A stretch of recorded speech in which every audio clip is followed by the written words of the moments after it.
待那些家伙元力耗尽，我们再出手。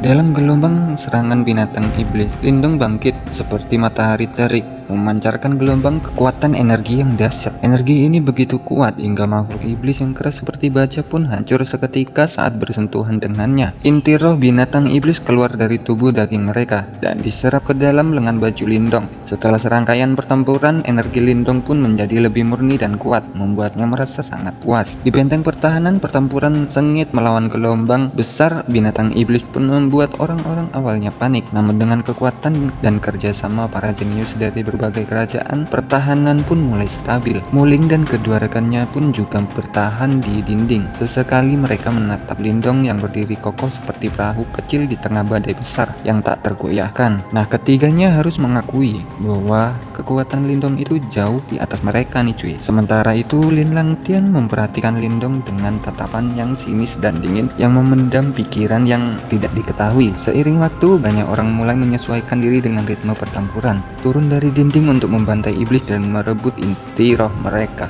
Berkat upaya bersama, serangan gelombang binatang iblis pun mulai melemah. Di menara batu pusat kota, para ahli dari kerajaan cahaya suci berdiri dengan angkuh, termasuk Xia Huang dan Li Sheng. Li Sheng merasakan kehadiran makhluk iblis yang mungkin telah mencapai puncak alam penciptaan dan memancarkan kekuatan yang luar biasa. Keyakinan orang-orang terhadap Li Sheng tidak tergoyahkan, menganggap ia mampu mengalahkan makhluk iblis apapun dengan mudah. Namun nih cuy, jangan salah paham ya, situasi berubah drastis ketika raungan liar terdengar dari gelombang iblis. Beberapa makhluk iblis merah menyala yang besar menyerbu dinding. Kekuatan mereka setara dengan para ahli alam penciptaan. Perhatian Lindong pun segera tertuju pada mereka nih cuy. Alih-alih merasa takut, dia justru merasa gembira, menganggap ini sebagai kesempatan untuk menerobos alam penciptaan puncak, ya kan. Dengan tombak tulang surgawi di tangannya, ia melompat ke arah kelompok makhluk tersebut, menari-nari di antara mereka dan dengan mudah menembus tubuh mereka. Darah dan inti roh iblis pun yang ia serap memperbesar kekuatan energinya, membuat auranya semakin kuat nih cuy. Nah, ketika pertarungan memanas, sebuah raungan dahsyat menggema dari dalam gelombang iblis. Seekor makhluk iblis besar di puncak alam penciptaan muncul, melaju seperti kilat hitam menuju Lindong. Banyak yang berpikir ini adalah akhir bagi Lindong, tetapi matanya justru memancarkan kegembiraan. Udah seperti orang yang maniak bertarung, ya kan cuy. Ia tahu jika berhasil mendapatkan roh makhluk ini, ia akan langsung menerobos ke alam penciptaan puncak, ya kan.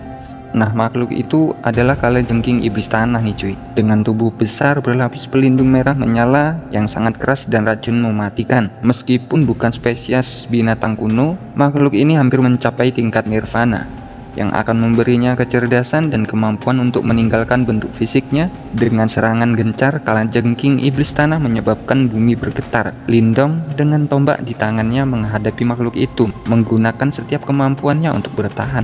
Nah, pertarungan antara Lindong dan kalajengking iblis tanah menjadi fokus perhatian semua orang nih cuy. Bahkan Li Sheng dari kerajaan cahaya suci mulai memperhatikan tombak tulang surgawi Lindong nih cuy. Dia merencanakan bagaimana cara merebutnya. Namun Lindong tidak memberikan peluang. Setelah pertarungan sengit, Lindong pun berhasil membunuh kalajengking iblis tanah, menyerap roh iblisnya dan mencapai terobosan yang sangat ia dambakan. Ketegangan semakin memuncak ketika Li Sheng mencoba mengambil tombak dan roh iblis dari tangan Lindong. Lindong dengan kekuatan barunya menolak tunduk dan bertanding melawan Li Sheng. Bentrokan antara kedua ahli ini mengguncang seluruh area, membuat semua orang di dinding menyaksikan dengan tegang. Akhirnya, meskipun Li Sheng menggunakan semua tekniknya, Lindong berhasil mengatasi serangan-serangan itu dengan teknik dan kekuatan yang luar biasa. Namun nih cuy, perselisihan ini memicu kemarahan para ahli kerajaan suci lainnya yang bertekad mengalahkan Lindong. Dengan keteguhan hati, Lindong bersumpah akan melawan mereka semua dan tidak peduli apapun yang terjadi. Pertarungan ini menjadi momen penting memperlihatkan keberanian Lindong dan menegaskan posisinya sebagai salah satu yang terkuat di medan perang itu nih cuy. Nah, jadi gimana nih cuy menurut kalian? Kalau ada pendapat kalian pribadi, bisa kalian tulis di kolom komentar. Oke cuy, segini dulu untuk video kali ini. Terima kasih sudah menonton. See you next video. 原来是观众老爷，像是特意从老爷那儿偷来的道义衍生经，扫扫这个二维码，就能和神奇们一起修炼哦。